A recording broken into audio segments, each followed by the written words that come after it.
उस आदमी ने एक बार में केवल समवन लाइक मी गाया था, फिर भी यह एक अमीर उत्तराधिकारी को पहली नजर में ही उससे आकर्षित करने के लिए पर्याप्त था। वह एक समय एक महान संगीत सुपरस्टार थे, लेकिन दिन ब दिन नकली शराब पीने के बाद अंततः उनके शरीर ने काम करना बंद कर दिया और उनकी मृत्यु हो गई। जब उन्होंने दोबारा अपनी आंखें खोली तो उन्होंने खुद को लॉस एंजल्स में एक टूटे हुए और संघर्षरत कार्यालय कर्मचारी के शरीर के अंदर पाया। शरीर की यादों को आत्मसात करने के बाद उस व्यक्ति को पता चला कि इसके मूल मालिक ने कॉलेज से स्नातक होने के बाद से लॉस एंजल्स की एक विज्ञापन कंपनी में क्लाइंट सेल्स में काम किया था। क्योंकि वह सुंदर, ईमानदार और भरोसेमंद था, उसने कंपनी की एक महिला मॉडल की नजर को अपनी ओर आकर्षित कर लिया था। इन दोनों ने पूरे 3 साल तक डेट किया था। वैलेंटाइन डे पर उसने अपनी गर्लफ्रेंड को प्रपोज करने की योजना बनाकर एक अंगूठी और फूलों का गुलदस्ता खरीदा। इसके बजाय उसने उसे सूचित किया कि उनका रिश्ता खत्म हो गया है। वह आदमी लगभग टूट गया। वह एक समय एक महान संगीत सुपरस्टार थे, फिर भी स्थानांतरण के बाद वह किसी तरह एक दयनीय साधारण व्यक्ति बन गए थे। उनके लिए यह बेहद अपमानजनक था। बार में एक मेज पर अपना सिर टिकाए हुए आदमी ने धीरे से ऊपर देखा और पाया कि एक अपरिचित युवती उसके सामने बैठी है। वह अपनी आंखों में चिंता के साथ उसे देख रही थी और उसके हाथों में वही गुलदस्ता था जो उसने मूल रूप से अपने प्रस्ताव के लिए खरीदा था। तभी उस आदमी को याद आया कि उसने जाते समय उसे फूल दिए थे। चिंतित थी कि उसके साथ कुछ हो सकता है, वह बार तक उसका पीछा करती रही थी। अपने सामने दयालु महिला की ओर देखते हुए उस आदमी ने उसे शर्मिंदा मुस्कान दी। क्षमा करें, आज रात आपको मुझे इस तरह देखना पड़ा। महिला का नाम ओलिविया था। उसने अपना सिर हिलाया और उसे धीरे से सांत्वना दी। अतीत को अतीत में ही रहने दो, ज्यादा परेशान मत होइए। मुझे यकीन है कि आपको कोई बेहतर व्यक्ति मिलेगा। उस आदमी ने देखा कि बार के स्थानीय गायक ने अभी अभी एक गाना खत्म किया है। उसी समय अचानक उसके मन में एक विचार आया। ओलिविया की ओर मुस्कुराते हुए उन्होंने कहा, मेरे साथ रहने के लिए धन्यवाद देने के लिए मैं आपके लिए एक गाना गाता हूँ। ओलिविया के सहमत होने की प्रतीक्षा किए बिना वह व्यक्ति निवासी गायक के पास गया और चुपचाप उसके साथ कुछ शब्दों का आदान प्रदान किया। थोड़ी ही देर में वह आदमी हाथों में गिटार लिए बार स्टूल पर बैठा था। ग्राहकों का सामना करते हुए वह सोचने लगा कि उसे क्या गाना चाहिए। मूल मालिक के दयनीय जीवन को याद करते हुए वह व्यक्ति माइक्रोफोन की ओर झुक गया। इस गाने का नाम है समवन लाइक मी। यह आप सभी के लिए है। बार में मौजूद हर ग्राहक उसे उत्सुकता से देख रहा था। उनमें से किसी को भी विश्वास नहीं हुआ कि यह अनजान अजनबी संभवतः कुछ भी प्रभावशाली गा सकता है। लेकिन जैसे ही उसकी उंगलियां तारों पर टकराईं, गिटार से हल्के स्वर निकलने लगे और एक बार शोर मचाने वाला बार धीरे धीरे शांत हो गया। अपनी आंखों में नशे की धुंध के साथ वह आदमी माइक्रोफोन की ओर झुका और गहरी कर्कश आवाज में कई दर्दभरी चलती पंक्तियों को गाना शुरू कर दिया। बोल सरल थे, फिर भी वे एक हुक की तरह भीड़ में डूब गए और तुरंत सभी की भावनाओं को पकड़ लिया। ग्राहक आपस में कानाफूसी करने लगे। उनमें से एक ने धीरे से पूछा, यह गाना तो बहुत अच्छा है, क्या आपने इसे पहले सुना है? दूसरे ग्राहक ने सिर हिलाया। नहीं, मुझे यह मत बताएं कि इस आदमी ने इसे स्वयं लिखा है। एक के बाद एक ग्राहकों ने अपने फोन निकाले और मंच पर मौजूद व्यक्ति की रिकॉर्डिंग शुरू कर दी। प्रदर्शन जारी रहा। गाने के दूसरे भाग तक बार में वयस्क लोगों का एक समूह यह दिखावा कर रहा था कि उनकी आंखें लाल नहीं हुई हैं। उन्होंने मंच पर मौजूद उस व्यक्ति को नाराजगी भरी नजरों से देखा जो वैलेंटाइन डे पर एक बार में आया था और दिल दहला देने वाला गाना गाया था। क्या वह जानबूझकर सभी को अलग करने की कोशिश कर रहा था? गाना निःसंदेह खूबसूरत था, लेकिन इसका असर भी असहनीय रूप से गहरा था। वह सिर्फ गाना नहीं गा रहे थे, वह उस बार में सभी के जीवन का गायन कर रहा था। जब गाना खत्म हुआ तो पहले से खामोश बार तालियों की गड़गड़ाहट से गूंज उठा। वह आदमी खड़ा हुआ और भीड़ को प्रणाम किया। तालियों के लिए धन्यवाद और उस लड़की को धन्यवाद जो मेरे दर्द के समय मेरे साथ रही। धन्यवाद बोलने के बाद उन्होंने स्थानीय गायक को गिटार लौटा दिया और मंच छोड़ने के लिए तैयार हो गए। गायक ने अचानक उसे रोक दिया। अरे यार, मैं यह गाना कहाँ सुन सकता हूँ? उस आदमी ने एक पल के लिए सोचा। मुझे कुछ दिन दीजिए। एक बार जब मैंने इसे रिकॉर्ड कर लिया तो मैं इसे टूनकैट पर अपलोड कर दूंगा। आप इसे वहाँ खोज सकते हैं। अपनी सीट पर वापस जाते समय उस आदमी ने लाल आंखों वाले वयस्क लोगों के एक समूह को देखा और थोड़ा भावुक होने से खुद को नहीं रोक सका। ओलिविया ने अपना मुंह ढक रखा था। उसकी चमकीली आंखें उस अजनबी पर टिकी थीं जिससे वह अभी अभी मिली थी। उस पल उसे ऐसा लगा मानो वह आदमी स्वयं चमक रहा हो। वह यह सोचने से खुद को रोक नहीं पाई कि उसने ऐसे गीत लिखने का क्या अनुभव किया था जो लोगों को इतनी गहराई तक छू गया। जब उसने यह पूछने वाली अंतिम पंक्ति सुनी कि क्या कभी कोई उसकी परवाह करेगा, तो ओलिविया ने अपनी भावनाओं पर नियंत्रण लगभग खो दिया। वह लगभग चिल्लाना चाहती थी, मैं करूँगा, बेशक कोई होगा, अब से मैं ही बनूंगा, आपकी परवाह कौन करता है। तभी उसे अचानक याद आया कि वह और यह आदमी अभी अभी मिले थे। इस विचार से ओलिविया का पूरा चेहरा चमकीला लाल हो गया। वह आदमी अपनी कुर्सी पर लौट आया। जब उसने देखा कि उसके सामने वाली महिला ने अपना दुपट्टा हटा दिया है तो वह दंग रह गया। वह एक प्यारी और खूबसूरत युवा महिला थी, इतनी खूबसूरत कि वह किसी फिल्म की मुख्य महिला की तरह दिखती थी। फिर भी उस आदमी ने केवल उसकी सुंदरता की प्रशंसा की और आगे कोई विचार नहीं किया। वह इस वक्त बहुत ज्यादा टूट चुका था। पैसा कमाना पहले आना था। बिल चुकाने के बाद दोनों एक साथ बार से बाहर निकले। वह आदमी रुका और ओलिविया से बोला, आज रात मेरा साथ देने के लिए धन्यवाद, काफी देर हो चुकी है, क्या तुम ठीक हो जाओगी, अकेले घर जा रही हो। ओलिविया ने अपना दुपट्टा वापस डाला और धीरे से सिर हिलाया, मैं ठीक हो जाऊंगी, मेरी कार पास में ही खड़ी है। आदमी ने सिर हिलाया, फिर मैं तुम्हें आसपास देखूंगा। इतना कहकर वह मुड़ा और बिना किसी हिचकिचाहट के चला गया। ओलिविया ने उसे बुलाया, फूलों के लिए धन्यवाद, आज रात मैंने बहुत अच्छा समय बिताया। वह आदमी पलटा नहीं, उसने केवल अपना दाहिना हाथ उठाया, उसे हाथ का इशारा किया और सड़क पर चलता रहा। ओलिविया चुपचाप देखती रही जब तक कि उसकी आकृति कोने से गायब नहीं हो गई। फिर उसने अपनी बाहों में रखे गुलदस्ते को देखा और मुस्कुरा दी। उसके परिवार ने मूल रूप से उस दिन उसे ब्लाइंड डेट पर जाने के लिए मजबूर किया था। इससे बचने की उम्मीद में वह अपना सिर साफ करने के लिए शॉपिंग जिले में आई थी। तभी उसकी नजर सड़क पर भटक रहे एक तबाह आदमी पर पड़ी। लापरवाही से उसे गुलदस्ता देने के बाद वह ऐसा लग रहा था जैसे उसने जीवन में सारी आशा खो दी हो। चिंतित थी कि वह कुछ खतरनाक कर सकता है। ओलिविया बार तक उसका पीछा करती रही। उसने कभी यह उम्मीद नहीं की थी कि वह आदमी इतना अविश्वसनीय गायक होगा। ओलिविया एक नीली स्पोर्ट्स कार के पास गई, दरवाजा खोला और अंदर चली गई। इंजन में जान आ गई और नीला कूप जल्द ही लॉस एंजल्स की सड़कों से गायब हो गया। बेवर्ली हिल्स लॉस के सबसे प्रसिद्ध धनी इलाकों में से एक था। एंजेलिस घर लौटने के बाद ओलिविया ने अपनी वैनिटी पर फूल रखे। तभी उसे गुलदस्ते के अंदर छिपा हुआ एक छोटा सा लाल डिब्बा और एक कार्ड मिला। बॉक्स में हीरे की अंगूठी थी, जबकि कार्ड पर कई पंक्तियां लिखी थीं। इस दिन से हम हर तूफान का एक साथ सामना करें और दुनिया के अंत तक एक दूसरे के साथ रहें। कार्ड के निचले दाएं कोने में एथन हेस का हस्ताक्षर था। ओलिविया ने धीरे से नाम कई बार दोहराया। बार में गाते हुए एथन की छवि उसके दिमाग में लौट आई और अंततः उसकी आंखों से आंसू बह निकले। खिड़की के पार नियन रोशनी चमक रही थी। खुश लोग अक्सर एक दूसरे के समान होते हैं, लेकिन हर टूटे हुए दिल में एक अलग दुहक होता है। इस बीच एथन काफी देर तक बर्फीली हवा में चलता रहा। सड़कों पर बमुश्किल कोई पैदल यात्री बचा था और एथन की जेब में पैसे नहीं थे। पिछले कुछ वर्षों में मूल एथन ने जो भी डॉलर कमाया था वह अपनी पूर्व प्रेमिका पर खर्च किया गया था। एथन के माता पिता एक छोटे से मध्य पश्चिमी शहर के साधारण खेत मजदूर थे, फिर भी वे उल्लेखनीय लोग थे। उन्होंने एथन को कॉलेज में प्रवेश दिलाने के लिए आवश्यक हर कठिनाई को सहन किया था। जैसे ही एथन ने उनके बारे में सोचा, उसके होठों पर एक फीकी मुस्कान आ गई, लेकिन उसकी आंखें लाल होने लगीं। जब वह छोटा था तब उसके माता पिता और उसका पिछला जीवन मर गया था, इसलिए माता पिता का प्यार पाना हमेशा एक असंभव विलासिता जैसा लगता था। इस दुनिया में आने के बाद भाग्य ने न केवल उसे दूसरा जीवन दिया, बल्कि दयालु और प्यार करने वाले माता पिता की एक जोड़ी भी दी। एथन ने चुपचाप कसम खाई कि वह अब से उनकी अच्छी देखभाल करेगा। जब एथन अपने किराए के अपार्टमेंट में लौटा तो उसने पाया कि ठंडी हवा अभी भी खिड़की से रिस रही थी। रात की ठंडी हवा कमरे में आ रही थी। उनके नए जीवन की शुरुआत इससे बदतर शायद ही हो सकती थी। उसने अपना कोट कस लिया और अपनी अगली चाल की योजना बनाने लगा। सबसे पहले उसके पास उस भयानक काम को एक और दिन तक करने का कोई रास्ता नहीं था। वह कल इस्तीफा दे देंगे। सौभाग्य से मूल एथन ने पिछले महीने 2,000 का कमीशन अर्जित करते हुए एक बड़ा सौदा पूरा किया था। वह एक समय संगीत उद्योग के दिग्गज थे, इसलिए उन्होंने लाइव स्ट्रीमिंग के माध्यम से पैसा कमाना शुरू करने का फैसला किया। कल जब उसे पैसे मिलेंगे तो वह आवश्यक उपकरण खरीदेगा। एथन रात भर एक घिसे पिटे कंबल के नीचे दुबका रहा। उसे आश्चर्य हुआ कि वह अविश्वसनीय रूप से अच्छी नींद सोया। अगली सुबह एथन कंपनी गया और अपना इस्तीफा सौंप दिया। उनके पर्यवेक्षक ने उन्हें बताया कि कमीशन अभी तक जारी नहीं किया गया। अगर एथन अभी इस्तीफा देता तो कंपनी उसे केवल $1,000 ही दे सकती थी। एथन तुरंत सहमत हो गया। उन्होंने सोचा कि उनका पर्यवेक्षक कम से कम उचित था। हो सकता है कि किसी बुरे व्यक्ति ने उसे 1% भी देने से इनकार कर कर दिया हो। उस समय एथन को इस बात का अंदाजा नहीं था कि किसी ने पहले ही उसके बार प्रदर्शन को टिकटॉक पर अपलोड कर दिया है। रात भर फैलने के बाद अब ये गाना पूरी तरह से वायरल हो चुका है, लेकिन कोई भी इसे टून कैट पर नहीं ढूंढ सका, जिससे नेटिजन्स ने सवालों के साथ टिप्पणियों की बाढ़ ला दी। कुछ लोगों ने उस खूबसूरत अजनबी से तुरंत डेब्यू करने की विनती की, जबकि अन्य ने शिकायत की कि वीडियो उसके चेहरे का स्पष्ट शॉट लेने में विफल रहा। हाथ में पैसे लेकर एथन लाइव स्ट्रीमिंग उपकरण खरीदने के लिए निकल पड़ा। मेट्रो और बसों के बीच स्विच करने में 2 घंटे बिताने के बाद वह अंततः शहर के एक इलेक्ट्रॉनिक्स मॉल में पहुंचे। यह लॉस एंजल्स के सबसे बड़े इलेक्ट्रॉनिक्स मॉलों में से एक था। हालांकि सौभाग्य से बाहर के प्लाजा में विशेष भीड़ नहीं थी। तभी अचानक पीछे से किसी ने उसका नाम पुकारा, एथन। एथन ने पीछे मुड़कर देखा तो एक युवती सूरज की रोशनी में खड़ी थी। एक पल के लिए वह केवल उसे आश्चर्य से देखता रह गया। यह ओलिविया थी, वह महिला जिससे वह एक रात पहले बार में मिला था। जैसा कि बाद में पता चला, इलेक्ट्रॉनिक्स मॉल ओलिविया की सबसे अच्छी दोस्त क्लो के परिवार का था। क्लो ने उसे वहां घूमने के लिए आमंत्रित किया था और ओलिविया ने कभी भी एथन से मिलने की उम्मीद नहीं की थी। ओलिविया मन ही मन हंसी। जब भाग्य आया तो उसे कोई रोक नहीं सका। एथन को अपनी जगह पर जमे हुए देखकर वह उसकी ओर कुछ कदम बढ़ी और चिढ़ाई, क्या हुआ? क्या तुम आज मुझे नहीं जानने का नाटक कर रहे हो? उसके सवाल ने एथन को थोड़ा शर्मिंदा कर दिया। फिर उसने उत्सुकता से पूछा, तुम्हें कैसे पता चला कि मेरा नाम ईथन है? ओलिविया मुस्कुराई, मूर्ख मत बनो। जो गुलदस्ता तुमने मुझे दिया था उसके अंदर एक कार्ड था। यह एहसास होते ही एथन को तुरंत आश्चर्य हुआ। उस गुलदस्ते के अंदर एक से अधिक कार्ड थे। इसमें एक हीरे की अंगूठी भी थी। मूल मालिक ने उस सगाई की अंगूठी पर कई हजार डॉलर खर्च किए थे, फिर भी एथन ने गलती से उसे फूलों के साथ दे दिया था। जब ओलिविया ने उसे वहां अचंभे में खड़ा देखा तो उसकी मुस्कान और भी तेज हो गई। क्या आप यहाँ कुछ खरीदने आए थे? एथन ने जल्दी से समझाया, मैंने आज अपनी नौकरी से इस्तीफा दे दिया। मैं कुछ उपकरण खरीदने और लाइव स्ट्रीमिंग शुरू करने की योजना बना रहा हूँ। ओलिविया को समझ नहीं आया कि क्यों, लेकिन एथन को देखकर उसे हमेशा खुशी महसूस होती थी। वह मुस्कुराई और बोली, आज मेरे पास करने के लिए और कुछ नहीं है तो मैं तुम्हारे साथ खरीदारी क्यों नहीं करती? मैं इस जगह को अच्छी तरह से जानता हूँ और मेरा दोस्त यहाँ काम करता है। एथन ने सहमत होने से पहले एक पल के लिए इस पर विचार किया। वह अभी भी इस दुनिया और शहर से अपरिचित था, इसलिए ओलिविया की मदद से चीजें बहुत आसान हो जाएंगी। सौभाग्य से ओलिविया उसके लिए कर्मचारी छूट सुरक्षित करने में कामयाब रही, अन्यथा उसके 1,000 कभी भी उसकी जरूरत के सभी उपकरण खरीदने के लिए पर्याप्त नहीं होते। अपनी खरीदारी खत्म करने के बाद दोनों ने संपर्क जानकारी का आदान प्रदान किया। ओलिविया ने यहाँ तक घोषणा की कि वह एथन की लाइव स्ट्रीम की पहली दर्शक होंगी। एथन को स्पष्ट रूप से एहसास हो सकता था कि ओलिविया कम से कम उसके बारे में थोड़ी उत्सुक थी। हालांकि उसे कभी विश्वास नहीं हुआ कि वह पहले ही उससे प्यार कर चुकी थी। इसके अलावा उसकी वर्तमान स्थिति को देखते हुए वह किसी और के प्यार में पड़ने के योग्य महसूस नहीं करता था। अपने किराए के अपार्टमेंट में लौटने के बाद एथन ने लाइव स्ट्रीमिंग उपकरण स्थापित करना शुरू किया। इसमें अधिकांश दिन लग गया, लेकिन आखिरकार वह पूरे सेटअप को ठीक से काम करने में कामयाब रहा। उन्होंने अपने पिछले जीवन में लाइव स्ट्रीम किया था, लेकिन उनके सहायकों ने हमेशा तकनीकी तैयारी संभाली थी। यह पहली बार था जब एथन ने सब कुछ स्वयं स्थापित किया। उसने खिड़की से बाहर झांका और देखा कि आसमान में पहले से ही अंधेरा छाना शुरू हो गया था। अभी शाम के 7 बज रहे थे। विरोध में उसका पेट गुर्राने लगा, इसलिए एथन नीचे सुविधा स्टोर में गया और एक कप इंस्टेंट नूडल्स खा। तभी ओलिविया ने उसे एक संदेश भेजा और पूछा कि वह कब लाइव होने की योजना बना रहा है। एथन ने एक सरल उत्तर भेजा, जब मैं शुरू करूंगा तो आपको बता दूंगा। बाहर ठंडी हवा चल रही थी। अपने नूडल्स खत्म करने के बाद एथन जल्दी से घर गया, अपने फोन को कंप्यूटर से जोड़ा और आधिकारिक तौर पर अपना पहला लाइव स्ट्रीम शुरू किया। उन्होंने सबसे पहले अपने अकाउंट का नाम बदलकर एथन हेस रखा, फिर स्ट्रीम का शीर्षक रखा, मेरे पास एक गाना है, क्या आपके पास एक कहानी है? एथन ने ओलिविया को लाइव स्ट्रीम लिंक भेजा। निश्चित रूप से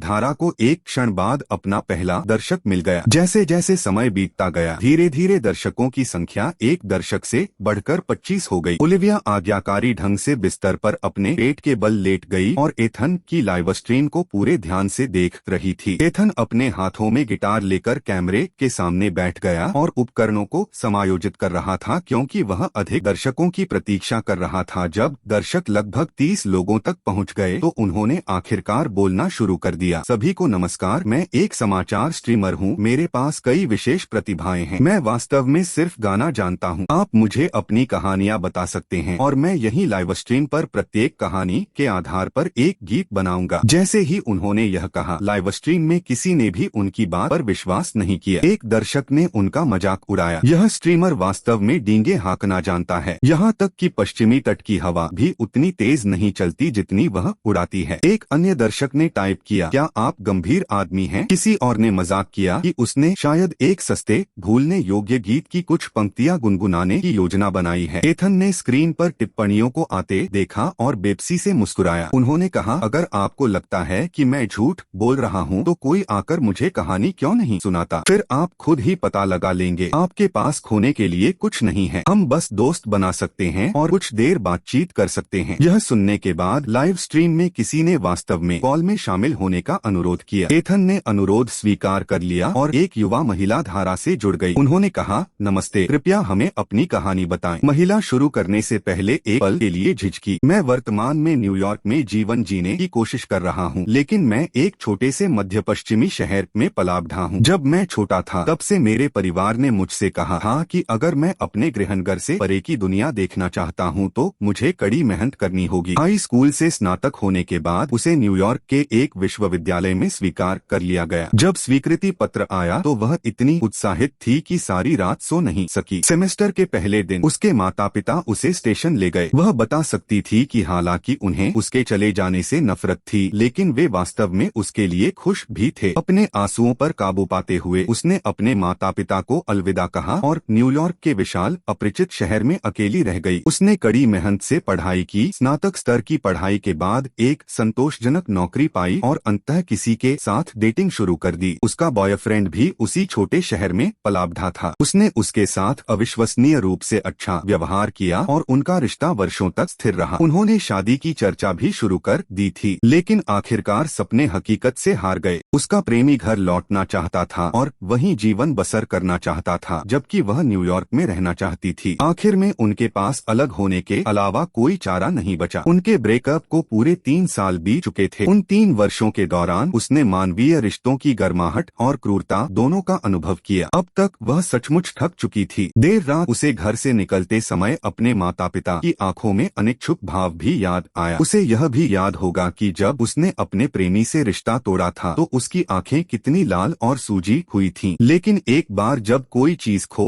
जाती है तो उसे वास्तव में कभी भी वापस नहीं पाया जा सकता है। पीछे मुड़कर देखने के बाद ही उसे एहसास हुआ कि सबसे अच्छा व्यक्ति एक बार उसके ठीक बगल में था, फिर भी वह उसे संजोने में विफल रही थी। शायद जवानी बस यही थी। जब महिला ने अपनी कहानी सुनाई तब तक उसकी आवाज आंसुओं से कांप रही थी। उसकी कहानी ने अनगिनत दर्शकों में यादें जगा दी। एक पल में लाइव स्ट्रीम पर कई लोगों ने खुद को भावनाओं से अभिभूत पाया। एक दर्शक ने अफसोस जताया, मेरी जवानी चली गई, वह कभी वापस नहीं आएगी। दूसरे ने शिकायत की, इतनी रात को तुम हमें क्यों रुला रहे हो? एथन पूरी ईमानदारी के साथ ध्यान से सुन रहा था। उसने उससे कहा, अपनी कहानी साझा करने के लिए धन्यवाद। उन्होंने आगे कहा, युवावस्था हमेशा हमें कुछ पछतावे के साथ छोड़ जाती है, लेकिन मेरा मानना है कि भविष्य अभी भी सुंदर हो सकता है। कृपया मुझे 10 मिनट दीजिए, मैं तुम्हारे लिए एक गाना लिखूंगा। बोलने के बाद एथन ने एक नोटबुक और पेन उठाया और पूरे फोकस के साथ लिखना शुरू कर दिया। महिला की कहानी के कारण लाइव स्ट्रीम दर्शकों की संख्या पहले ही 200 हो गई थी। 5 मिनट जल्दी बीत गए और कुछ दर्शक अब उसका मजाक उड़ाने से खुद को नहीं रोक सके। एक व्यक्ति ने टिप्पणी की, वह दिखावा करके बहुत अच्छा काम कर रहा है। दूसरे ने लिखा, 10 मिनट में पूरा गाना, यह संभवतः एक नर्सरी कविता होगी। किसी और ने कहा, वह शायद सभी को यहीं रोके रखने और अपने दर्शकों की संख्या बढ़ाने की कोशिश कर रहा है। अब चलें। जब ओलिविया ने ये कमेंट्स देखे तो उनका चेहरा गुस्से से लाल हो गया। उसने चैट में तुरंत उन पर पलटवार करना शुरू कर दिया। जल्द ही एथन ने नोटबुक को डेस्क पर रखा, अपना गिटार उठाया और लापरवाही से कुछ तार बजाए। फिर वह दर्शकों की ओर देखकर मुस्कुराए। प्रतीक्षा करने के लिए आप सभी को धन्यवाद। इस अगले गीत का नाम है द विंड राइजेस। दर्शकों की प्रतिक्रिया की प्रतीक्षा किए बिना यह आप सभी के लिए है। एथन ने अपना गिटार बजाना शुरू किया। खूबसूरत परिचय ने तुरंत सभी का ध्यान खींचा और चैट फिर से जीवंत हो गई। एक दर्शक ने लिखा, दोस्तों इस स्ट्रीमर में वास्तव में कुछ हो सकता है। दूसरे ने तुरंत उत्तर दिया, हालांकि ज्यादा नहीं। जैसे जैसे परिचय जारी रहा, एथन की आवाज धीरे धीरे गाने में प्रवेश करती गई। संपूर्ण लाइव स्ट्रीम को शांत करने में केवल कुछ सरल पंक्तियां लगी। सभी लोग पूरे ध्यान से उसकी बात सुनने लगे। एथन ने लाइव स्ट्रीम में बदलावों पर ध्यान नहीं दिया। वह पहले ही गाने में पूरी तरह डूब चुके थे। दर्शक पूरी तरह से स्तब्ध रह गए और दर्शकों की संख्या अविश्वसनीय गति से बढ़ने लगी। 501,000,5,000,10,000। जल्द ही दर्शकों की संख्या 20,000 से अधिक हो गई। कई नवागंतुकों ने पूछा, यह स्ट्रीमर आश्चर्यजनक रूप से अच्छा है। क्या यह एक मौलिक गाना है? जो लोग पहले आ गए थे उन्होंने तुरंत एथन के लिए उत्तर दिया। उन्होंने इसे सिर्फ 10 मिनट में लिखा। यह अविश्वसनीय है। ओलिविया इतनी उत्साहित थी कि उसने अपना मुंह दोनों हाथों से ढक लिया। पिछली रात एथन द्वारा गाए गए गाने से वह पहले ही आश्चर्यचकित हो गई थी। फिर भी आज उन्होंने एक और लाइव लिखा था और इसकी गुणवत्ता बिल्कुल प्रभावशाली थी। सबसे महत्वपूर्ण बात यह है कि गाना सीधे उनके दिल में पहुंच गया था। जब प्रदर्शन समाप्त हुआ तो एथन ने स्क्रीन की ओर देखा और लगभग सदमे में कूद गया। ऊपरी दाएं कोने में दर्शकों की संख्या पहले ही 50,000 से अधिक हो गई थी और एनिमेटेड अंतर दोषों ने लगभग पूरे लाइव स्ट्रीम को कवर किया था। एथन का दिल जोर से धड़कने लगा। क्या मैं अमीर बनने वाला हूँ? हालांकि सतह पर वह बिल्कुल शांत रहे। वह था, हवा उठती है। क्या आप अपनी लंबी यात्रा से युवावस्था स्पिरिट को अपने दिलों में अभी भी जीवित लेकर लौट सकते हैं? उनके समापन शब्दों ने बातचीत को पूरी तरह से उन्मादी बना दिया। एक दर्शक ने लिखा, वह किस तरह का गॉड टियर गाना था, यह अविश्वसनीय था। दूसरे ने कहा, वह उच्च स्वर सीधे मेरे दिल में उतर गया। इसने वास्तव में मुझे रुला दिया। किसी और ने शोक व्यक्त किया, यही वह युवावस्था थी जिसे मैंने खो दिया। अन्य लोग एथन से तुरंत पदार्पण करने की विनती करने लगे। तब तक जिस महिला ने अपनी कहानी साझा की थी वह पहले से ही बेकाबू होकर रो रही थी। खुद को स्थिर करने के लिए एक पल लेने के बाद उसने ईमानदारी से एथन से कहा, इस गाने के लिए धन्यवाद, अब मुझे काफी बेहतर लग रहा है। उसने कहा कि आखिरकार उसे चीजें समझ आ गईं। यदि वह थकी हुई थी तो खुद को सहने के लिए मजबूर करने का कोई कारण नहीं था। उसने घर लौटने का फैसला कर लिया था। यदि वह आदमी अभी भी अकेला होता तो वह उसका दिल वापस जीतने के लिए वह सब कुछ करती जो वह कर सकती थी। इतना कहने के बाद महिला ने कॉल काट दी और एथन को 2 सुपर गिफ्ट भेजे। उस पल में चैट उसे अपना सर्वश्रेष्ठ करने के लिए प्रोत्साहित करने वाले संदेशों से भर गई। पहली बार एथन को विरोधाभास महसूस होने लगा। उनकी मूल योजना केवल लाइव स्ट्रीमिंग के माध्यम से दर्शकों का निर्माण करना और अपनी शुरुआत करने के लिए उस लोकप्रियता का उपयोग करना था। लेकिन ये दर्शक भी आसान जिंदगी नहीं जी रहे थे। उन्होंने उसे सिर्फ एक गाना गाने के लिए इतने सारे पैसे भेजे थे और एथन खुद को दोषी महसूस करने से नहीं रोक सका। जैसे जैसे चर्चा तीव्र होती गई, एथन ने अपना गला साफ किया और पूछा, क्या कोई और है जो आकर कहानी साझा करना चाहे? मैं आज रात सभी के लिए 2 और गाने गा सकता हूँ। चैट तुरंत फिर से जीवंत हो गई। एक दर्शक ने लिखा, उस आखिरी गाने ने मुझे पूरी तरह से तोड़ दिया। दूसरे ने कहा, जब हम अधेड़ उम्र में पहुँचते हैं तो हम पीछे मुड़कर नहीं देखते क्योंकि हम अतीत में जीने का आनंद लेते हैं। हम ऐसा इसलिए करते हैं क्योंकि वर्तमान बहुत सारी चिंताओं से भरा हुआ है। जब हम काम में गलतियां करते हैं तो हमें चिंता होती है। हमें चिंता तब होती है जब घर पहुंचने के बाद हमारे परिवार हमें नहीं समझते। बंधक, बिल, बच्चों की शिक्षा, जीवन का हर हिस्सा हमें चिंता करने के लिए कुछ नया देता है। किसी और ने जोड़ा, बिल्कुल, यह जीवन दुखमय है। मैं अपने अगले जीवन में कभी भी इसके लिए साइन अप नहीं करूंगी। ओलिविया बिस्तर पर अपने पेट के बल लेटी हुई थी और टिप्पणियां पढ़ते समय अपने छोटे पैरों को धीरे से हिला रही थी। एक धनी उत्तराधिकारी के रूप में जिसने वास्तव में कभी कठिनाई नहीं देखी थी, वह इन सामान्य लोगों द्वारा सामना किए जाने वाले दबावों को नहीं समझ सकती थी। हालांकि वह एथन के संगीत के अंदर की भावनाओं को समझ सकती थी। उसने अपनी सबसे अच्छी दोस्त क्लो को लाइव स्ट्रीम लिंक भेजा और उसे सुनने के लिए आमंत्रित किया। उसी क्षण एथन ने अपने गिटार को फिर से हल्के से बजाया। उन्होंने मुस्कुराते हुए कहा, चूंकि हर कोई इस बारे में बात कर रहा है, मैं दुख के बारे में एक गीत लिखूंगा और इसे आप सभी को समर्पित करूंगा। इसके साथ ही एथन ने अपनी कलम उठाई और एक और गीत लिखना शुरू कर दिया। दरअसल ये सभी उसकी पिछली दुनिया के गाने थे। उसे बस स्मृति से गीत लिखना था। 5 मिनट बाद एथन ने अपनी नोटबुक नीचे रखी और फिर से गिटार उठाया। उन्होंने लाइव स्ट्रीम पर सभी को संबोधित किया। इस गाने का नाम है डूबता हुआ दुहक। यह आप सभी के लिए है। एक मधुर और मधुर परिचय के बाद एथन के गायन ने एक बार फिर लाइव स्ट्रीम को भर दिया। वह गाने के दूसरे भाग तक भी नहीं पहुंचे थे कि दर्शक इसे नहीं ले सके। एक शख्स ने लिखा, आपने कहा कि यह गाना हमारे दुखों को दूर करने वाला है, तो यह हमें रुला क्यों रहा है? दूसरे ने कहा, मैं इन बोलों के आगे समर्पण करता हूँ। किसी और ने लिखा, स्ट्रीमर मैं आपके सामने घुटने टेकना चाहता हूँ। चैट पूरी तरह से भड़क उठी जबकि अनगिनत दर्शक पहले से ही रो रहे थे। एथन की आवाज एक ब्लेड की तरह थी जो उनकी लंबे समय से दबी हुई यादों को खोल रही थी। अंतिम पंक्ति गाने के बाद उसके गिटार से एक आखिरी स्वर गूंजा। एथन पूरी तरह शांत रहा और काफी देर तक कुछ नहीं बोला। दर्शक वही थे, उनमें से किसी ने भी यह उम्मीद नहीं की थी कि एक बिल्कुल नया स्ट्रीमर ऐसा गाना गाएगा जो उनके दिलों को इतनी गहराई तक छू जाएगा। एथन ने स्क्रीन पर नजर डाली और मुस्कुराया। यहाँ हम सभी लोग हैं जो अभी भी संघर्ष कर रहे हैं और आजीविका कमाने के लिए कड़ी मेहनत कर रहे हैं। उनके शब्द एक जले हुए फ्यूज की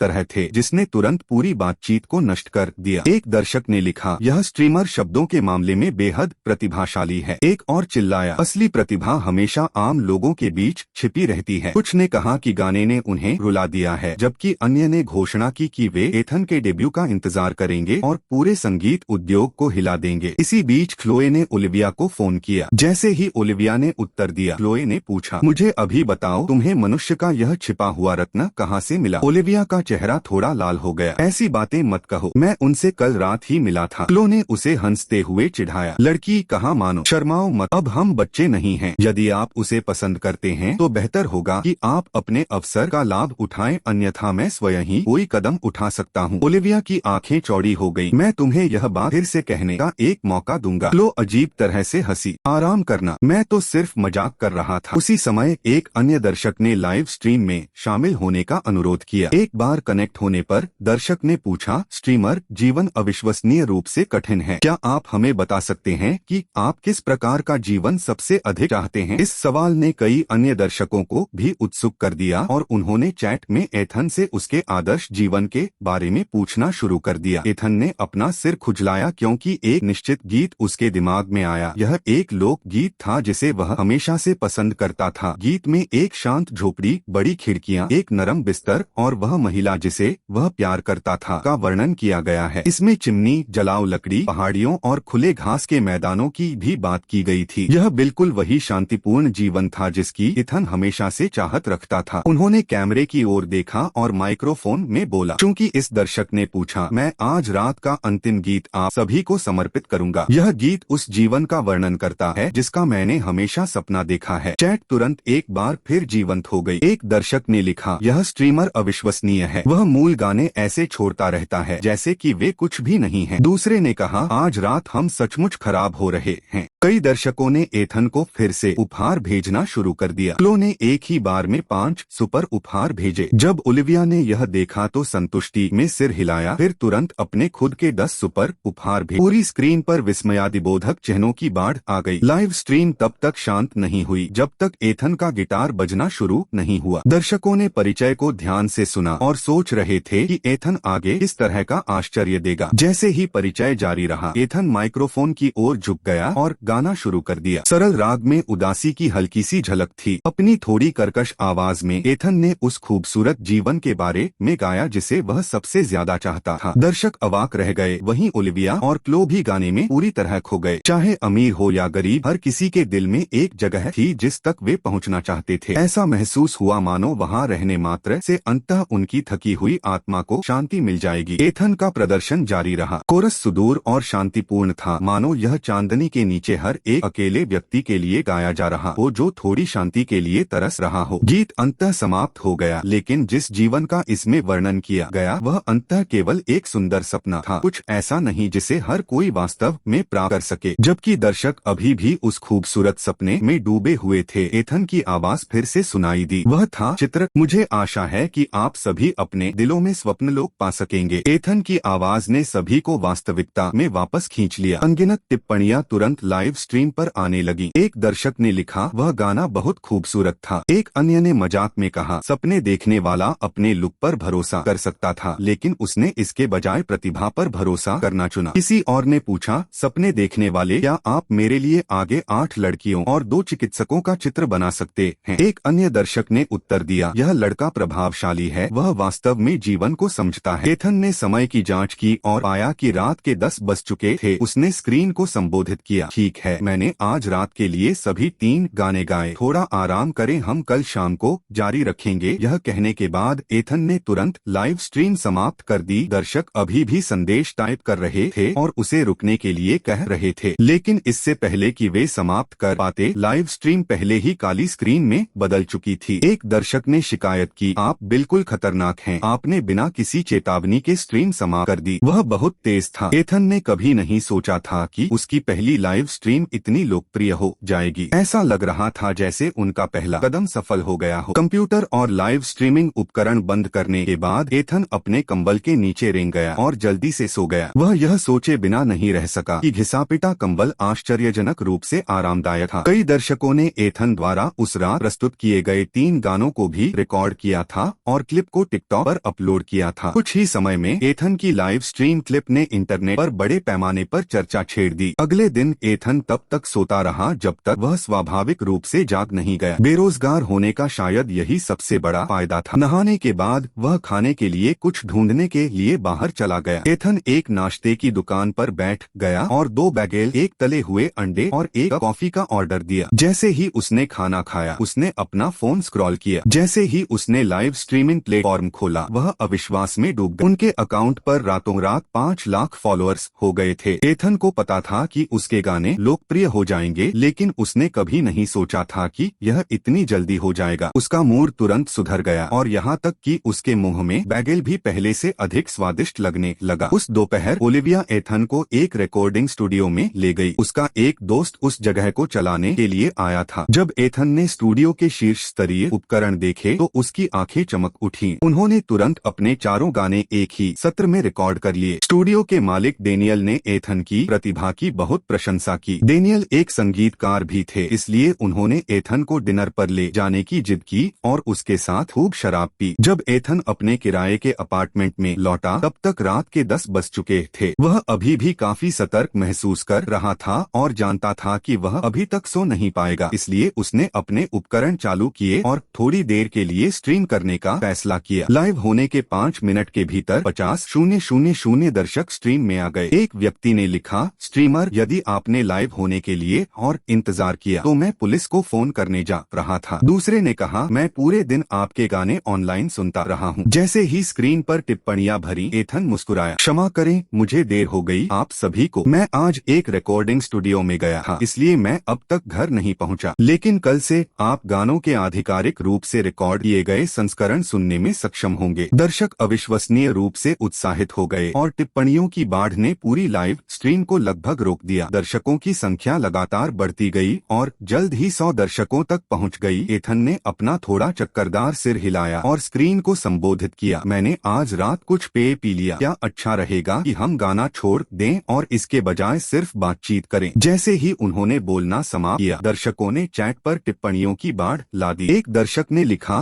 क्या चल रहा है? क्या सपने देखने वाला सोचता है कि वह प्रसिद्ध होने वाला है, तो अब वह एक बड़े शॉट की तरह अभिनय कर रहा है। दूसरे ने कहा, मुझे यह मालूम था, किसी भी तरह से उसके पास इतने अच्छे गाने नहीं हो सकते थे। किसी और ने पूछा, क्या स्ट्रीमर के विचार पहले ही खत्म हो चुके हैं? एक अलग दर्शक ने कहा, यदि आप कुछ नहीं लिख सकते तो इसे स्वीकार कर लें। निसंदेह ये ट्रोल केवल एक छोटा सा अल्पसंख्यक वर्ग था। एथन के अधिकांश प्रशंसक मिलनसार और उत्साही बने रहे। एथन ने गिटार को दीवार से नीचे उतारा और उसकी ट्यूनिंग की जांच की। सब कुछ ठीक लग रहा था। फिर उन्होंने दर्शकों से कहा, ठीक है, क्योंकि हर कोई इतना उत्साहित है, मैं आज रात एक गाना गाऊंगा। आप क्या सोचते हैं? जैसे ही एथन गाने के लिए सहमत हुआ, बातचीत उत्साह से भर गई। एक दर्शक ने लिखा, स्ट्रीमर, जिस तरह से आप कभी भी अपनी बात नहीं रखते वह मुझे पसंद है। एक अन्य ने पूछा, क्या आप एक और गाना लाइव बनाने जा रहे हैं? एथन ने अपना सिर खुजलाया और मुस्कुराया, पहले जैसे ही नियम, यदि आपके पास कोई कहानी है तो आएं और साझा करें। कई दर्शकों ने तुरंत कॉल में शामिल होने का अनुरोध किया। एथन ने यादृच्छिक रूप से उनमें से एक को चुना और कहा, कृपया हमें अपनी कहानी बताएं। कॉल में शामिल होने वाला व्यक्ति एक युवक था। एक पल सोचने के बाद उन्होंने कहना शुरू किया, मैं सिएटल से। मुझे इसे कैसे समझाना चाहिए? जब मैं छोटा था, मेरी एक बचपन की दोस्त थी जो एक लड़की थी। किंडरगार्टन से लेकर प्राथमिक विद्यालय तक हम एक ही कक्षा में थे। उन वर्षों के दौरान मिडिल स्कूल और हाई स्कूल में हम एक साथ खेलते थे, एक साथ पढ़ते थे, एक साथ अपना होमवर्क करते थे और यहाँ तक कि क्लास भी एक साथ छोड़ देते थे। मुझे नहीं पता कि ऐसा ऐसा कब हुआ था, लेकिन कुछ बिंदु पर उसकी छवि स्थायी रूप से मेरे दिल में अंकित हो गई थी और मुझे पता था कि मैं भी उसकी छवि में था। हमने एक दूसरे से वादा किया था कि हम अंततः एक साथ रहेंगे, लेकिन हमारे हाई स्कूल के अंतिम वर्ष से पहले गर्मियों के दौरान रिश्ते कभी भी पूरी तरह से सुचारू नहीं होते हैं। हम झील के किनारे पुराने पुल पर टहलने के लिए गए थे, तभी उसने मुझे बताया कि वह अब उस योजना का पालन नहीं कर सकती जो हमने एक साथ स्कूल जारी रखने के लिए बनाई थी। उसके माता पिता यूरोप में रह रहे थे और उन्होंने वहाँ उसके लिए पहले से ही एक स्कूल ढूंढ लिया था। बस कुछ ही दिनों में वो चली जाएंगी। उस पल मेरा पूरा शरीर ठंडा हो गया। हम उस पुराने पुल पर बहुत देर तक एक दूसरे को पकड़े रहे, फिर वह सचमुच चली गई। उस दिन से मैं अकेले ही स्कूल जाने लगा। मैंने पढ़ाई और अपना होमवर्क भी खुद ही करना शुरू कर दिया। हाई स्कूल से स्नातक होने के बाद मुझे मेरे सपनों के विश्वविद्यालय में दाखिला मिल गया, लेकिन मैं अभी भी उसे नहीं भूल सका। इस वर्ष शीतकालीन अवकाश के दौरान मैं उस पुराने पुल पर लौट आया। हमने साथ में जो भी यादें बनाई थीं वे अचानक वापस आ गईं, और चाहे मैंने कुछ भी किया हो मैं उन्हें जाने नहीं दे सका। मैं केवल यही आशा करता हूँ कि विदेश में उसकी पढ़ाई अच्छी चल रही हो और उसका भविष्य उज्जवल हो। जब युवक ने अपनी कहानी समाप्त की तो एथन ने अपनी कलम उठाई, अपना सिर नीचे किया और एक गीत लिखना शुरू किया। शायद हर किसी को पहली बार प्यार का पता चलने पर इसी तरह का पछतावा होता है, इसीलिए उस युवक की कहानी सुनकर किसी ने उसका मजाक नहीं उड़ाया। इस बीच फ्यूचर स्टार के न्यूयॉर्क प्रोडक्शन कार्यालय में एक सम्मेलन कक्ष के अंदर निर्देशक मेगन ने चिढ़कर पूछा, प्रतियोगी आवेदन कैसे आ रहे हैं? उसकी सहायक हन्ना ने अपना लैपटॉप खोला और नंबरों की जांच की। 20 से अधिक मनोरंजन कंपनियों ने आवेदन किया है, जिनमें कुल मिलाकर लगभग 80 प्रतियोगी हैं, लेकिन उनमें से अधिकांश ने उपस्थिति आधारित विभाजन को चुना। केवल 14 गायक गीतकारों ने आवेदन किया है, तो हम अभी भी एक को खो रहे हैं। मेगन ने भौहें चढ़ा दी। एक सप्ताह में फिल्मांकन शुरू हो जाएगा। हालांकि बहुत सारे प्रतियोगियों ने आवेदन किया था, लेकिन उनमें से बहुत कम ही वास्तव में सफल रहे। वह यह सोचे बिना नहीं रह सकी कि क्या सचमुच बहुत कम लोग बचे हैं जो अच्छा संगीत बनाने की परवाह करते हैं। तभी हन्ना ने एक नए संगीत स्ट्रीमर का उल्लेख किया जो हाल ही में ऑनलाइन दिखाई दिया था। उन्होंने केवल 2 दिनों में 2 मिलियन फॉलोअर्स हासिल कर लिए, अपनी स्ट्रीम के दौरान लाइव गाने लिखे और लगातार उच्च गुणवत्ता वाला संगीत तैयार किया। मेगन की आंखें तुरंत चमक उठीं, लेकिन उसे अभी भी आपत्ति थी। क्या कोई इंटरनेट गायक सचमुच इस प्रतियोगिता को संभाल सकता है? यह महसूस करते हुए कि उसकी चिंता क्या है, हन्ना ने तुरंत सुझाव दिया, निदेशक वह अभी लाइव स्ट्रीमिंग कर रहा है, हम पहले उसे देख सकते हैं। मेगन ने सिर हिलाया और हन्ना को लाइव स्ट्रीम खोलने के लिए कहा। स्क्रीन पर एथन ने अभी अभी अपना गीत लिखना समाप्त किया था। उन्होंने ऊपर देखा और कहा, इंतजार करने के लिए आप सभी को धन्यवाद। मैंने उस कहानी को एक गीत में बदल दिया है। यह पुराने पुल पर बर्फ है। केवल शीर्षक ने ही दर्शकों की आंखों में चमक ला दी और कई लोगों ने टिप्पणी की कि यह कितना काव्यात्मक लग रहा है। दूसरों ने तुरंत सभी को शांत रहने और ध्यान से सुनने के लिए कहा। एथन की उंगलियां गिटार के तारों पर धीरे से घूमी और उसकी आवाज धीरे धीरे गीत में प्रवेश कर गई। पूरे लाइव स्ट्रीम को स्तब्ध कर देने में केवल कुछ पंक्तियां लगी। गीत अविश्वसनीय रूप से परिष्कृत और जीवंत थे। सतह पर उन्होंने सर्दियों में एक पुराने पुल को बर्फ से ढकने का वर्णन किया। हालांकि उस कल्पना के नीचे उन्होंने अलगाव के कुचले हुए अकेलेपन को उल्लेखनीय गहराई के साथ चित्रित किया। एथन ने गाना जारी रखा। पहले कोरस के अंत तक अनगिनत दर्शकों को अपनी रीढ़ में ठंडक महसूस हुई। एक दर्शक टिप्पणी करने से खुद को नहीं रोक सका, ये गीत अविश्वसनीय है। यह किसी कविता को स्वयं गाते हुए सुनने जैसा है। मेगन और हन्ना ने एक दूसरे की ओर देखा, एक दूसरे की आंखों में वही सदमा झलकता देख एथन उनकी प्रतिक्रियाओं से अनभिज्ञ रहा और पूरी भावना के साथ गाना जारी रखा। जब गाना समाप्त हुआ तो उन्होंने लाइव स्ट्रीम को देखा और पाया कि दर्शकों की संख्या 5 लाख से अधिक हो चुकी थी। एथन को लगभग संदेह था कि वे 500 दर्शक नकली थे। गाना पहले ही समाप्त हो चुका था, फिर भी स्क्रीन पर एक भी टिप्पणी नहीं दिखाई दी। कोई अन्य विकल्प नहीं होने के कारण एथन ने खुद को अपनी सामान्य समापन पंक्ति देने के लिए मजबूर किया। सब लोग, वह पुराने पुल पर बर्फ थी। मुझे उम्मीद है कि आपको मजा आया। तभी दर्शक जागते दिखे। चैट तुरंत ब्लास्ट हो गई। कुछ को आश्चर्य हुआ कि गाना इतनी जल्दी कैसे खत्म हो गया, जबकि अन्य ने एथन को संगीत का देवता कहना शुरू कर दिया। जब एथन ने टिप्पणियां देखी तो वह बेबसी से मुस्कुराया। नेटिजन्स को वास्तव में हर चीज पर उत्साह जगाना पसंद था। गाना सुनने के बाद मेगन पूरी तरह से अवाक रह गईं। यह इतना अच्छा था था कि वह सोचने लगी कि क्या पूरे प्रदर्शन की व्यवस्था पहले से की गई थी। उसने तुरंत हन्ना को हर उस गाने को ढूंढने का आदेश दिया जो एथन ने पहले प्रस्तुत किया था। वह जानना चाहती थी कि क्या वह वास्तव में प्रतिभाशाली था या उसने अचानक प्रेरणा से एक महान गीत तैयार किया था। हन्ना ने तुरंत पहले के 4 वीडियो ढूंढे और उन्हें एक एक करके मेगन के लिए चलाया। चारों की बातें सुनने के बाद मेगन ने अपनी जांघ पर तमाचा मारा और वहीं फैसला सुना दिया। वह एक है, तुरंत उससे संपर्क करें और पूछें कि क्या वह फ्यूचर स्टार में शामिल होने में रुचि रखता है। हन्ना सहमत हो गई और उसने तुरंत एथन को मंच के माध्यम से एक निजी संदेश भेजा। एथन लाइव स्ट्रीम खत्म करने की तैयारी कर रहा था, तभी उसकी नजर संदेश पर पड़ी। उन्होंने इसे खोला और फ्यूचर स्टार प्रोडक्शन टीम का एक निमंत्रण मिला जिसमें एक आधिकारिक संपर्क नंबर भी था। एथन ने भौहें चढ़ा ली और तुरंत मान लिया कि यह एक घोटाला है। वह बुदबुदाया, क्या घोटालेबाज अब इतने पेशेवर हो गए हैं? उन्होंने शो से मेल खाने के लिए खाते का नाम भी बदल दिया, लेकिन मेरी बुद्धिमत्ता से मैं इसके झांसे में नहीं आऊंगा। यह कहने के बाद उसने तिरस्कार पूर्वक अपने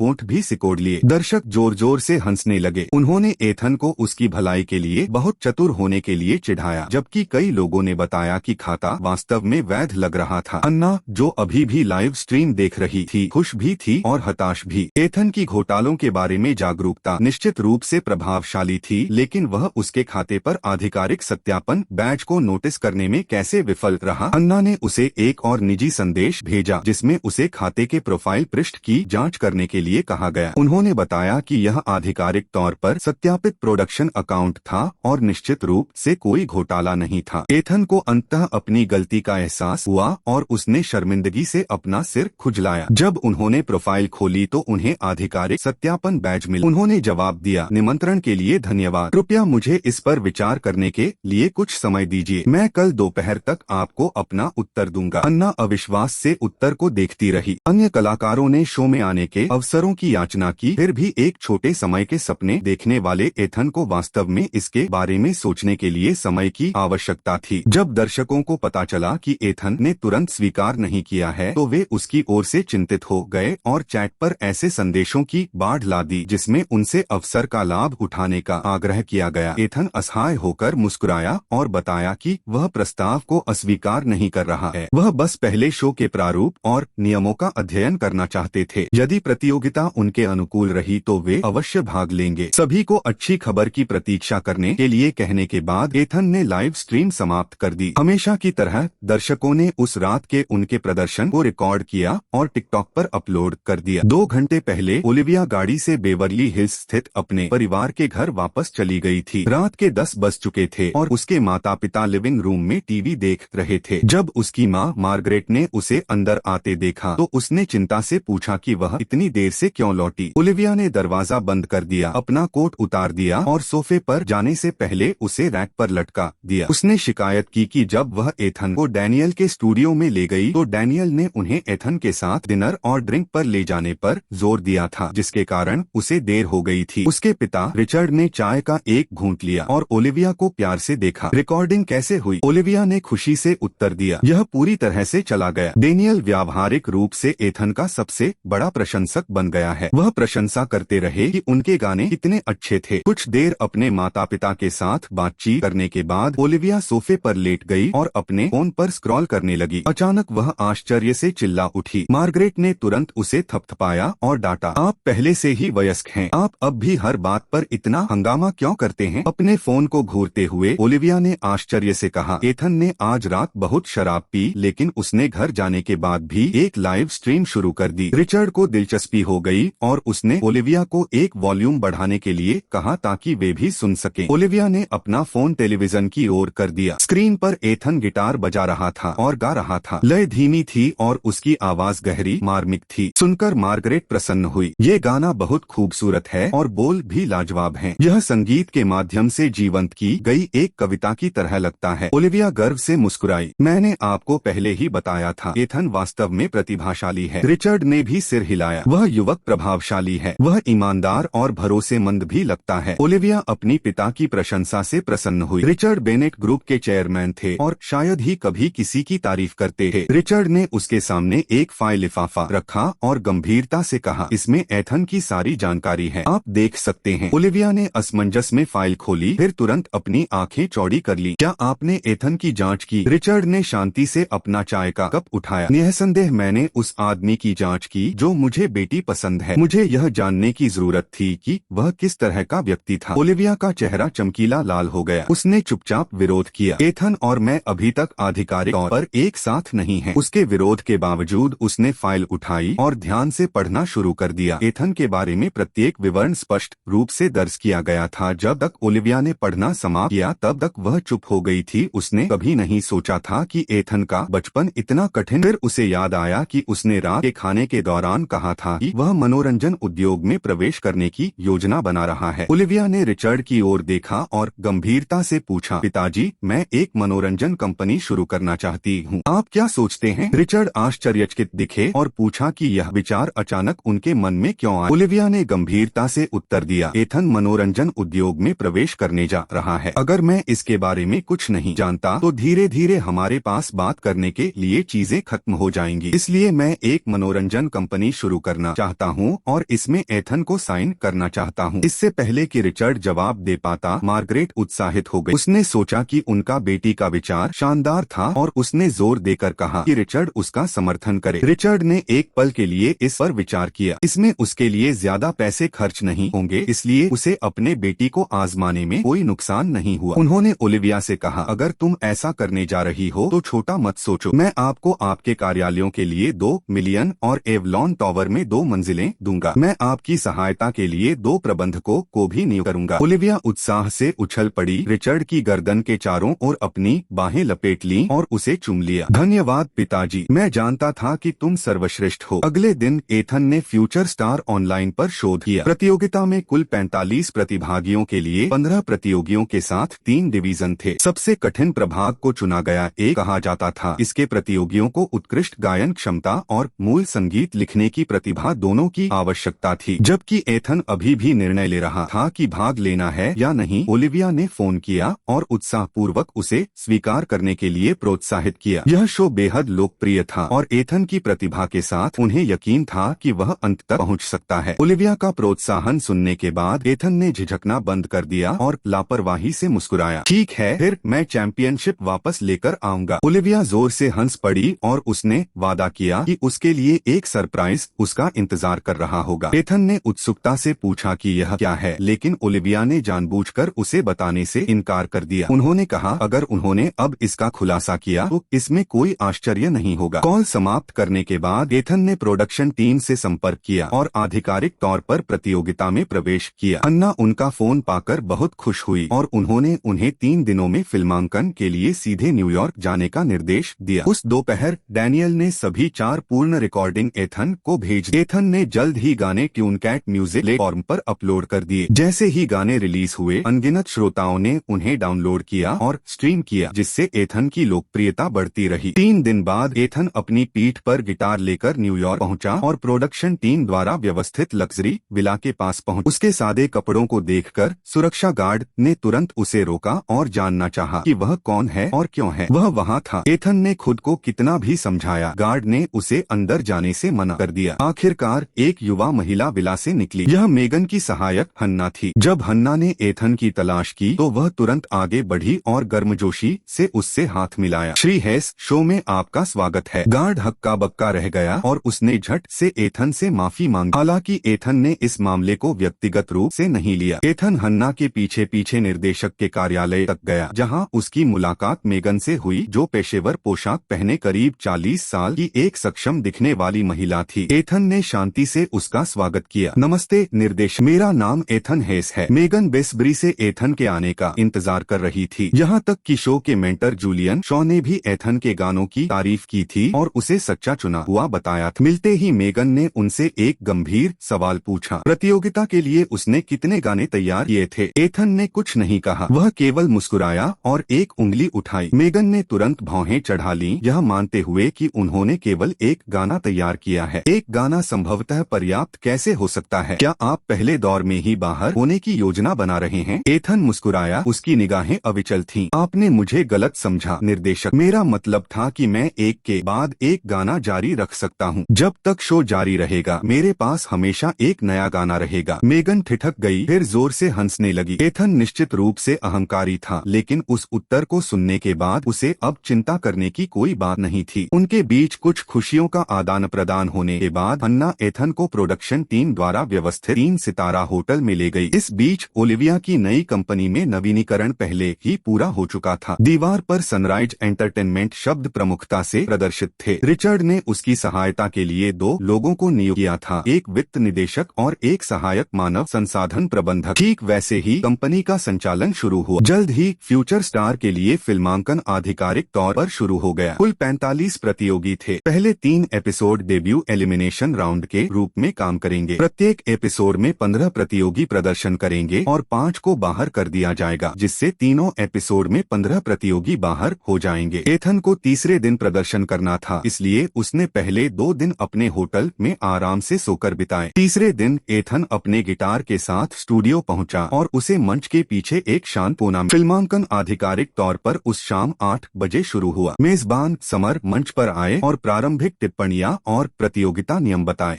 समर ने विस्तार से बात की, जबकि एथन एक सोफे पर बैठ गया और धीरे धीरे उगने लगा। 2 घंटे बाद अंततः एथन की प्रस्तुति की बारी थी। दुर्भाग्य से वह पहले ही मंच के पीछे के सोफे पर सो गया था। जब मंच पर कोई प्रतियोगी नहीं आया तो मेगन पूरी तरह से अवाक रह गई। वह यह सोचने से खुद को नहीं रोक सकी कि क्या एथन वास्तव में विश्वसनीय था। कर्मचारी भी उतने ही असहाय थे और उनके पास मंच के पीछे भागकर उसे जगाने के अलावा कोई विकल्प नहीं था। एथन आधी नींद में लड़खड़ाते हुए मंच पर पहुंच गया, यहाँ तक कि रास्ते में वह जम्हाई भी लेता रहा। जूलियन शॉ उसे चिढ़ाने से खुद को रोक नहीं सके। एथन वास्तव में प्रभावशाली है, वह यहाँ प्रतिस्पर्धा करने आया था और फिर भी सो गया। एथन अपने पिछले जीवन में कई विविध शो में दिखाई दिए थे। वह प्रतिभा प्रतियोगिताओं को अच्छी तरह समझते थे और जानते थे कि हर शो को वायरल क्षणों की आवश्यकता होती है। उसने जानबूझकर उत्साह से तीनों आकाओं की ओर देखा। वाह, असली जीवंत हस्तियां। तीनों गुरु स्तब्ध रह गए।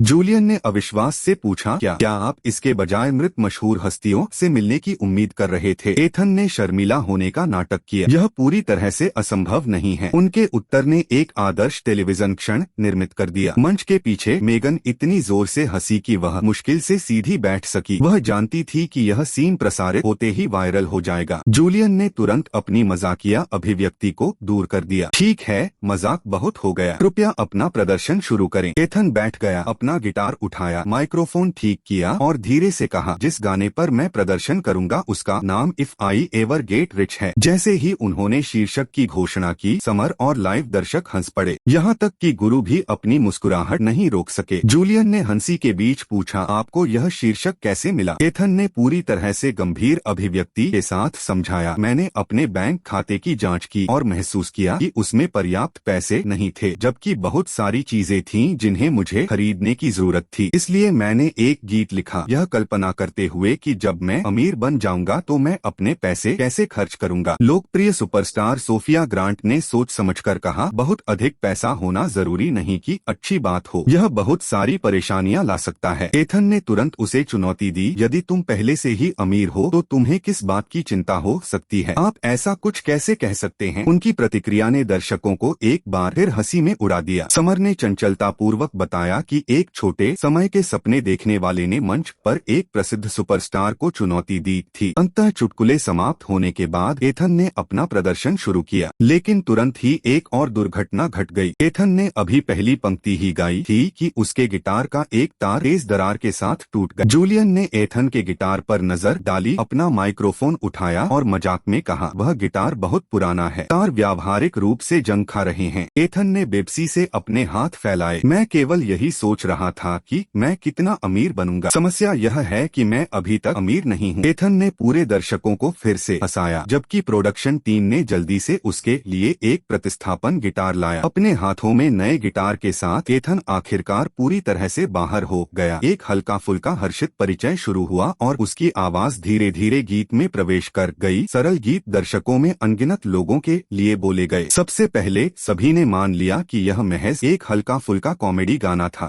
लेकिन जैसे जैसे प्रदर्शन जारी रहा, गीत के बोल अचानक बदल गए और सीधे हर किसी के दिल पर असर करने लगे। जब गाना खत्म हुआ तो पूरा स्टूडियो स्तब्ध रह गया। मेंटर मार्कस रीड ने यहाँ तक घोषित किया कि यह उस रात का एकमात्र प्रदर्शन था जो वास्तव में उनके दिल तक पहुँच गया था। तभी जूलियन अचानक बोला, सबसे पहले एथन का संगीत बहुत सरल है, दूसरा मुझे खेद है। एथन का दिल उछलकर उसके गले में आ गया। वह सोचने लगा कि क्या वह अपने चुटकुलों को बहुत आगे तक ले गया है, लेकिन जूलियन ने अचानक दिशा बदल दी और गंभीरता से कहा, मुझे एथन बहुत बहुत पसंद है, इसलिए मैं उसे अगले दौर में भेज रहा हूँ। स्टूडियो तुरंत तालियों की गड़गड़ाहट से गूंज उठा। हालांकि कई प्रतियोगी नाखुश थे, उन्हें विश्वास ही नहीं हो रहा था कि इतना सरल गीत पारित होने के लिए पर्याप्त था। जेसन चेज विशेष रूप से क्रोधित थे। उसने एथन को चौड़ी आंखों से देखा, उसकी नाराजगी उसके चेहरे पर साफ झलक रही थी। जेसन के पास सभी 45 प्रतियोगियों के बीच सबसे बड़ा प्रशंसक आधार था, इसलिए उसने हमेशा खुद को प्रतियोगिता का सच्चा किंग माना था। लेकिन एथन की हरकतों ने स्क्रीन का काफी समय चुरा लिया, जिससे जेसन काफी असहज हो गया। फिल्मांकन समाप्त होने के बाद एथन का सामना होटल में नीचे जेसन से हुआ। यह देखकर कि एथन उससे बिल्कुल भी प्रभावित नहीं लग रहा था, जेसन और भी अधिक नाराज हो गया। उसने एथन का रास्ता रोका और मांग की, क्या तुम एथन हेस हो? जेसन ने व्यंग्य किया, आप अपने पीछे किसी एजेंसी के बिना भी एक नौसिखिया के अलावा और कुछ नहीं है। एक जोकर को अपनी जगह पता होनी चाहिए। आप जैसा कोई व्यक्ति सुर्खियों में नहीं रहता। यहाँ तक कि सबसे धैर्यवान व्यक्ति का स्वभाव भी क्रोधित था और एथन अभी भी एक गर्म खून वाला युवक था। एथन ने भौहें उठाई, तो यह विदूषक किसके बारे में बात कर रहा है? जेसन को उम्मीद नहीं थी कि वह वापस लड़ेगा। वह एथन की ओर गुस्से से इशारा करते हुए चिल्लाया, ध्यान से सुनो, विदूषक आपके बारे में बात कर रहा है। फियोना वेल्स पास से गुजर रही थी। जैसे ही उसने उसका जवाब सुना, वह जोर से हंस पड़ी। तभी जेसन को एहसास हुआ कि वह सीधे एथन के जाल में फंस गया है और उसका पूरा चेहरा चमकीला लाल हो गया, जो गुस्से से एथन की ओर इशारा कर रहा। उसने धमकी दी, अगले दौर में मैं तुम्हें दिखाऊंगा कि असली किंग कैसा दिखता है। एथन को किसी ऐसे बचकाने व्यक्ति से बहस करने में कोई दिलचस्पी नहीं थी। उसने पूरी तरह गंभीर भाव से केवल सिर हिलाया। मैं समझता हूँ जेसन सच्चा किंग है। इसके साथ ही एथन मुड़ा और चला गया। फियोना एक और हंसी नहीं रोक सकी। जेसन अपनी जगह पर जम गया और जोर जोर से सांसें ले रहा था। उसे विश्वास नहीं हो रहा था कि एक अज्ञात शौकिया ने उसे बिल्कुल भी सम्मान नहीं दिया है। अगला रिकॉर्डिंग सत्र एक सप्ताह दूर था, इसलिए एथन ने न्यूयॉर्क में रहने और शहर का पता लगाने की योजना बनाई। अपने होटल के कमरे में लौटने के बाद एथन ने ओलिविया को फोन किया और उसे न्यूयॉर्क आने के लिए आमंत्रित किया। ओलिविया खुश थी। इसके बारे में सोचने के बाद उसने कहा कि वह अगली सुबह गाड़ी से निकल सकती है और दोपहर में इसी समय आ सकती है। एथन ने तुरंत बताया कि लॉस एंजल्स से न्यूयॉर्क तक गाड़ी चलाना बहुत लंबा और असुरक्षित था। उसने सुझाव दिया कि वह इसके बजाय उड़ान ले और हवाई अड्डे पर उससे मिलने का वादा किया। यह जानकर कि एथन अपनी सुरक्षा को लेकर चिंतित है, ओलिविया बेहद खुश हुई और उसने तुरंत एक टिकट बुक कर लिया। कॉल समाप्त करने के बाद एथन ने अपना फोन एक तरफ फेंक दिया और बिस्तर पर लेट गया। उत्तेजना में अपने पैरों पर टिक लगा रहा था। काफी समय हो गया था जब उसे यह खुशी महसूस हुई थी। अगली शाम एथन ने हवाई अड्डे के लिए कैब ली। कुछ ही देर में उसने ओलिविया को अपनी पीठ पर एक भारी गिटार लेकर बाहर निकलते देखा। रात के आकाश के नीचे ओलिविया एक दीप्तिमान मोती की तरह लग रही थी। उनकी नजरें मिलीं और धीरे धीरे एक दूसरे की ओर चलने से पहले वे दोनों मुस्कुराए। अगले ही पल एथन को पता नहीं चला कि उसमें इतना साहस कहां से आया। वह अचानक आगे बढ़ा और ओलिविया को कसकर अपनी बाहों में खींच लिया। जैसे ही उसने उसकी हल्की खुशबू को अपने अंदर लिया, एथन को पता था कि वह उस खुशबू को जीवन भर कभी नहीं भूलेगा। ओलिविया ने विरोध नहीं किया। सब कुछ पूर्णतया प्राकृतिक लगा। उसने अपनी आंखें बंद कर ली और एथन की तेज दिल की धड़कन को सुन लिया और पहले से कहीं अधिक सुरक्षित महसूस कर रही थी। उस पल वे प्रेमियों की तरह लग रहे थे जो अंततः लंबे अलगाव के बाद फिर से मिल रहे थे, भले ही यह उनका पहला आलिंगन था। एथन ने ओलिविया का हाथ पकड़ा और उसे कैब में ले गया। सवारी के दौरान उनकी उंगलियां आपस में कसकर जुड़ी रहीं और उनमें से कोई भी उन्हें छोड़ना नहीं चाहता था। होटल लौटने के बाद एथन ने अपना फोन निकाला और कमरे के हर कोने में छिपे हुए कैमरों की तलाश की। यह शायद एक सेलिब्रिटी के रूप में उनके जीवन से छूटी हुई आदत थी। ओलिविया उसके अजीब व्यवहार से आश्चर्यचकित थी, लेकिन फिर भी उसे यह अविश्वसनीय रूप से मधुर लगा। ओलिविया ने अपनी पीठ से गिटार निकाला और मुस्कुराते हुए एथन को सौंप दिया। मैंने सुना है कि आपका गिटार टूट गया है, इसलिए मैं आपके लिए यह उपहार लाया। एथन को भावुकता से अपनी नाक में चुभन महसूस हुई। इसे उसे इस तरह से ले जाना थका देने वाला रहा होगा। तुम्हें कैसे पता चला कि मेरा गिटार टूट गया? ओलिविया खूबसूरती से मुस्कुराई। मैं आपको यह नहीं बता सकता। यदि कोई वास्तव में कुछ जानना चाहता है तो हमेशा एक रास्ता होता है। बस मुझे बताओ कि क्या तुम्हें यह पसंद है। एथन ने केस खोला और तुरंत उपकरण को पहचान लिया। यह एक महंगा मार्टिन गिटार था जिसकी कीमत कम से कम $10,000 थी। जब एथन ने ओलिविया की ओर देखा तो उसे एहसास हुआ कि उसकी आंखें केवल उसके लिए थीं। उसे अचानक अविश्वसनीय रूप से भाग्यशाली महसूस हुआ। दुनिया में हर कोई अपने से ऊपर के लोगों के साथ रिश्ते बनाने की कोशिश करता है। कितने लोग स्वेच्छा से अपने नीचे संघर्ष कर रहे किसी व्यक्ति के पास जाएंगे और इतना महंगा उपहार पेश करेंगे, यह याद करते हुए कि उसने अपना पिछला जीवन कितने लक्ष्यहीन तरीके से बर्बाद किया था। एथन ने चुपचाप कसम खाई कि इस बार उसे जो दिया गया है वह उसे संजो कर रखेगा। उन्होंने ओलिविया से ईमानदारी से कहा, धन्यवाद, मुझे यह पसंद है। ओलिविया खुशी से मुस्कुराई। उसकी अभिव्यक्ति सर्दियों के बीच में सूरज की रोशनी की तरह गर्म थी। एथन ने गिटार उठा लिया। मेरे पास अभी कुछ भी नहीं है, इसलिए मैं बस आपके लिए एक गाना गा सकता हूँ, लेकिन कृपया मुझ पर विश्वास करें, एक दिन मैं आपकी कल्पना से भी अधिक पैसा कमाऊंगा। ओलिविया ने खुशी से सिर हिलाया। एथन की उंगलियां धीरे से तारों पर घूम रही थीं, जैसे कि कमरा सुंदर नोटों से भर गया था। अपनी गर्मजोशी भरी आवाज से उन्होंने अपने दिल की सबसे सच्ची भावनाओं को गाया। गाना खत्म होने तक ओलिविया की आंखें भावना से लाल हो चुकी थीं। प्रतियोगिता के दौरान उसने अचानक एथन से उसके लिए फिर से गाना प्रस्तुत करने के लिए कहा। एथन ने सिर हिलाया। फिर मैं इसे फाइनल में गाऊंगा क्योंकि पहले ही देर हो चुकी थी। एथन ओलिविया को डिनर के लिए बाहर ले गया। पूरे भ्रमण के दौरान एथन ने अपने पहले प्यार का अनुभव कर रहे एक युवा व्यक्ति की तरह व्यवहार किया। वह एक क्षण के लिए भी बात करना बंद नहीं कर सका। ओलिविया उसके बगल में चली गई और चुपचाप सुनती रही, कामना करती रही कि यह रास्ता हमेशा चलता रहे। रात्रि भोज के बाद न्यूयॉर्क की सड़कें अनगिनत रोशनी से जगमगा उठी। एथन अचानक रुका, साहस जुटाया और पूछा, क्या इसका मतलब यह है कि अब तुम मेरी प्रेमिका हो?